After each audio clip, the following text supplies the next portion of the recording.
Jubilee hills ఉప ఎన్నికల నేపథ్యంలో దొంగ ఓట్లన్నీ బయటపడతా ఉన్నాయి.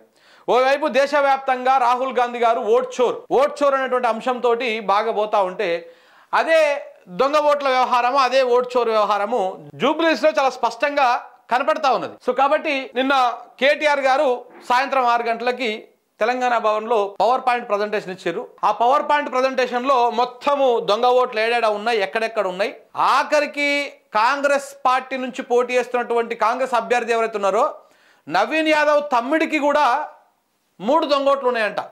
ఈ నియోజకవర్గంలో 2, పక్కనటువంటి రాజేందర్ నగర్ నియోజకవర్గంలో 1 ఇట్లా దొంగ ఓట్లు నమోదు చేసిర్రు. మొత్తం ఒక 20,000 ఓట్ల దొంగ ఓట్లు మన సెప్టెంబర్ నెలలో నమోదు చేసుకున్నారు. అవన్నీ కాంగ్రెస్ నాయకులకు సంబంధించినటువంటి ఓట్లు అని చెప్పేసి ఆయన మొత్తం ఆధారాలతో సహా బయట పెట్టిండు. ఇగో జూబ్లీ హిల్స్ నియోజకవర్గం ఓట్ చోర్ నహి చోరీకా ఓట్. ఇది బేసిక్గా ఓట్ చోర్ ఏమో రాహుల్ గాంధీ గారు ఓట్ చోర్ చేసిరు, నీ ఓటును దొంగతనం చేసిరు అని చెప్పేసి దేశవ్యాప్తంగా ప్రచారం చేస్తా ఉన్నాడు.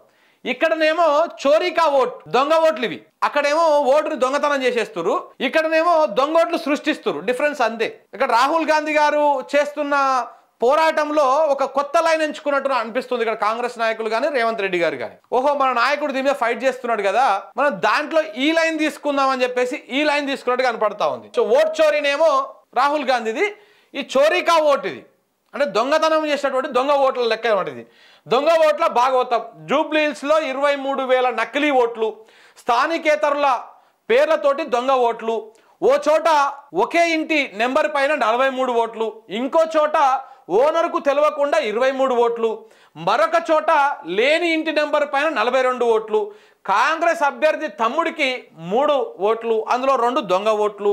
సెప్టెంబర్ 2న భారీగా ఓట్ల నమోదు కార్యక్రమం జరిగింది.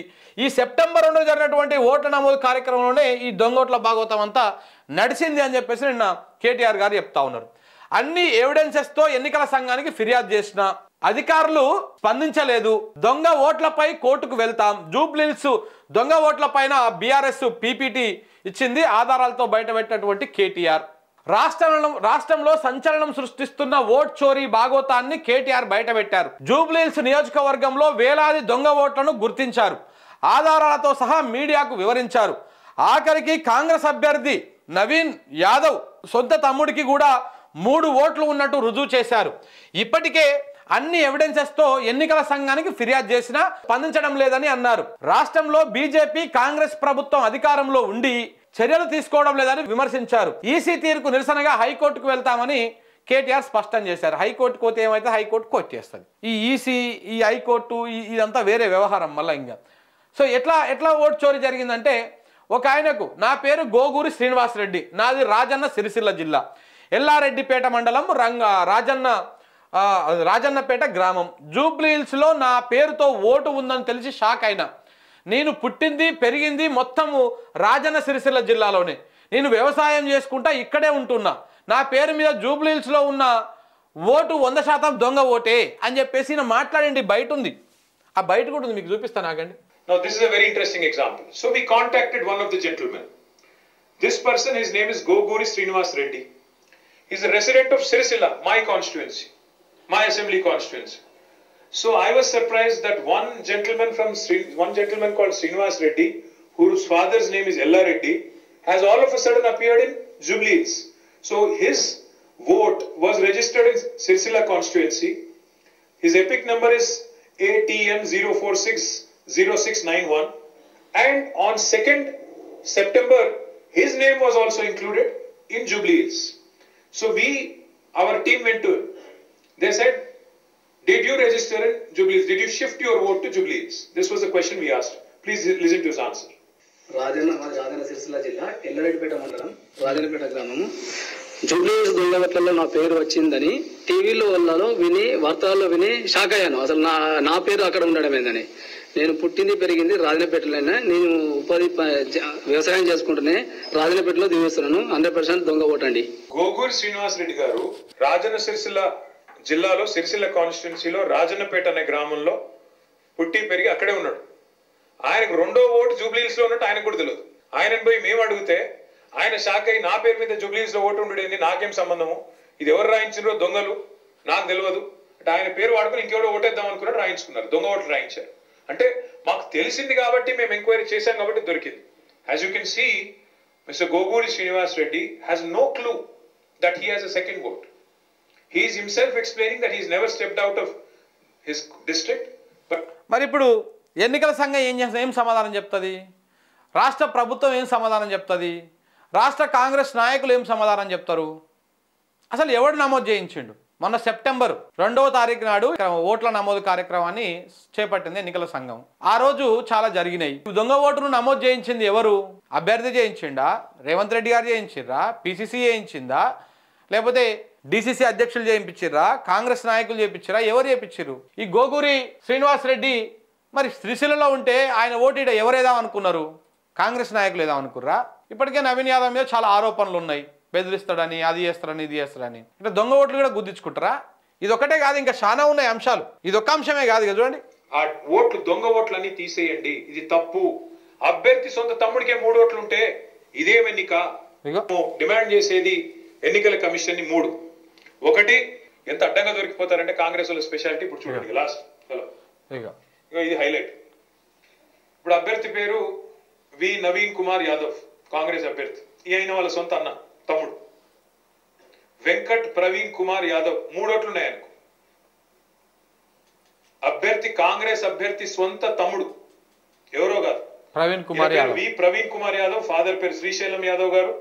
House number 8-3-229. కింద చూడండి ఎంత తెలివిగా మార్చారు. అది పైన రెసిడెన్స్, కింద ఆఫీస్. 8-3-229/S/3/5. ఇంకో హైలైట్ ఏంటంటే 3వ ఓటు రాజేంద్ర నగర్ లో ఉంది. 2 ఓట్లు జుబ్లీహిల్స్ ఉన్నాయి, 1 రాజేంద్ర నగర్ లో ఉంది. 3 ఓట్లు కాంగ్రెస్ అభ్యర్థి యొక్క సొంత బ్రదరు, సొంత తమ్ముడు వెంకట్ ప్రవీణ్ యాదవ్. ఇక ఇంతకంటే అరాచకమైన పరిస్థితి, ఇంతకంటే మరి ఇక దుర్మార్గమైన పరిస్థితి ప్రజాస్వామ్యంలో. ఈ ఫోటోలు ఎవరివి? ఇప్పుడు నవీన్ ఎవరైతే ఉన్నాడో పోటీ చేస్తున్నది, ఆ పోటీ చేస్తున్నటువంటి వాళ్ళ తమ్ముడు. ఆయనకు 2 ఓట్లేమో జూబ్లీహిల్స్ నియోజకవర్గంలో ఉన్నాయి, 3వ ఓటేమో రాజేంద్ర నగర్ నియోజకవర్గంలో ఉంది. 3 ఓట్లు ఎట్లుంటాయి? 3 ఓట్లు ఏ రకంగా ఉంటాయి? పోనీ అక్కడిక్కడ ఉంటే మరి ఇప్పుడు ఎక్కడేస్తాడు ఆయన ఓటు? ఎన్నికల సంఘం ఫెయిల్యూర్ కంప్లీట్గా. ఇది కంప్లీట్గా ఎన్నికల సంఘం ఫెయిల్యూర్. మళ్ళా వాళ్ళు అది కామనే. ఆ ఇంట్లో 40 ఓట్లు ఉన్నాయి సార్, 43 ఓట్లు ఉన్నాయి సార్ అంటే అది కామనే ఉంటాయి. అట్లనే అది అపార్ట్మెంట్ ఉంటాయి, 43 ఓట్లు, 43 మంది ఉండొచ్చు. ఆ 43 మంది ఉండాలి కదా. ఇప్పుడు అక్కడ వాళ్ళు లేరు. వాళ్ళు ఎప్పుడున్నారు అంటే ఎప్పుడో జమాన్లో ఎప్పుడో ఉండొచ్చు, లేకపోతే మన కొత్తగా వచ్చిర్రు. మరి అవి లేకపోతే తొలగించాలి కదా. ఇప్పుడు ఎన్నికల సంఘం చేసే పని గదే కదా. ఈ ఎన్నికల సంఘానికి పీక్ పొడిచి కట్టగట్టేది ఏమి ఉండదండి. సంవత్సరం అంతా 5 సంవత్సరాల ఎన్నికలు ఎప్పుడో 5 సంవత్సరాలకు ఒకసారి, 2 సంవత్సరాలకు ఒకసారి ఇట్లా వస్తూ ఉంటాయి. అప్పుడొకసారి. ఈ మధ్యలో గ్యాప్లో మొత్తం ఖాళీగా కూర్చుంటారు వీళ్ళు. ఉట్టే పుణ్యానికి జీతాలు తీసుకుంటారు ఎన్నికల సంఘం వాళ్ళు. కూర్చొని ఈ పేపర్ వెరిఫికేషన్ చేసుకున్న, రోజొక కాలనీ పెట్టుకున్న, అద్భుతంగా దొంగ ఓట్లు ఉండవు, ఏ ఓట్లు ఉండవు, అన్ని ఏర్పరేయచ్చు. కానీ ఎన్నికలు వచ్చినప్పుడు మాత్రమే వీళ్ళు పని స్టార్ట్ చేస్తారు. ఎన్నికల సంఘం 5 సంవత్సరాల పాటు ఉంటేనే తిని కూర్చుంటుంది. ఈ 5 సంవత్సరాల్లో ఎన్నికలు వస్తాయి కదా, ఆ ఎన్నికలు వచ్చే 2-3 నెలల ముందు మాత్రమే హడావుడి చేస్తుంది. మరి ఇప్పుడు నవీన్ కుమార్ యాదవ్ వాళ్ళ తమ్ముడికి దొంగ ఓట్లు ఉన్నాయి. మరి ఇప్పుడు దీని మీద సమాధానం చెప్పాలి కదా. ఇప్పుడు వీళ్ళు కోర్టుకు పోతే ఎన్నికల సంఘం ప్రక్రియలో దాంట్లో మేము తల దూర్చుకోము అని చెప్పేసి కోర్టు చెప్తుంది, కోర్టు కొట్టేస్తుంది, అది పక్కకు పోతుంది చర్చ అంతా. ఇంకా చాలా ఉన్నాయి, అన్ని అంశాలైన బయట పెట్టి అపార్ట్మెంట్స్కి వెళ్ళి ఈ 43 ఓట్లు ఉన్నాయని చెప్తే ఆ అపార్ట్మెంట్ లో ఉండే ఒక మహిళ, అక్కడ వారు నివాసం ఉంటున్నారు, వీరెవరైనా మీకు తెలుసా ఈ అపార్ట్మెంట్ లో ఉంటున్నారా అని వారిని అడిగితే వారు ఇచ్చిన సమాధానం దయచేసి మీరు వినండి. అసలు ఎవరు తెలియదండి. అసలు కంప్లీట్ గా ఎంటీ. కొత్తగా వచ్చాము అందరం కొనుక్కుని, ఇందులో ఈ అపార్ట్మెంట్ ఫ్లాట్స్ కొనుక్కుని. ఇంతకుముందు ఎవరున్నారనేది ఎవరికి తెలియదు. ఆల్మోస్ట్ 1.5 year నుంచి ఇది ఆక్యుపై అయింది. బిఫోర్ దట్ ఎవరున్నారు ఏంటనేది ఎవరికి ఇన్ఫర్మేషన్ తెలియదు. అందరూ నాన్ లోకల్ నుంచి వచ్చిన వాళ్ళమే, లైక్ ఈ సరౌండింగ్స్ నుంచి వచ్చిన వాళ్ళం అయితే కాదు. రెండైతే ఇప్పుడు ఉన్న వాళ్ళు అయితే, ఈ లిస్ట్ లో ఉన్న వాళ్ళైతే ఎవరు లేరండి. సో ఎవరికి తెలియదు. 43 ఓట్లు ఉన్నాయి ఒక అపార్ట్మెంట్లో. మరి వీళ్ళందరూ ఇక్కడనే ఉర్రామ్మ అంటే ఎవరు లేరు. చాలా రోజులకి వెళ్ళి ఎవరు లేరు. కొత్తగా వచ్చి పడ్డాయి ఇవన్నీ కొత్తగా వచ్చి పడ్డాయి. ఈ 43 ఓట్లు ఏం చేస్తారు మరి రేపు? ఎవడో ఎల్లైనా పుల్లైనా పంపించేసి గుద్దే కార్యక్రమాలు చేస్తారు మొత్తం. ఇక ఇవి దొంగ ఓట్లకు సంబంధించినటువంటి వ్యవహారము.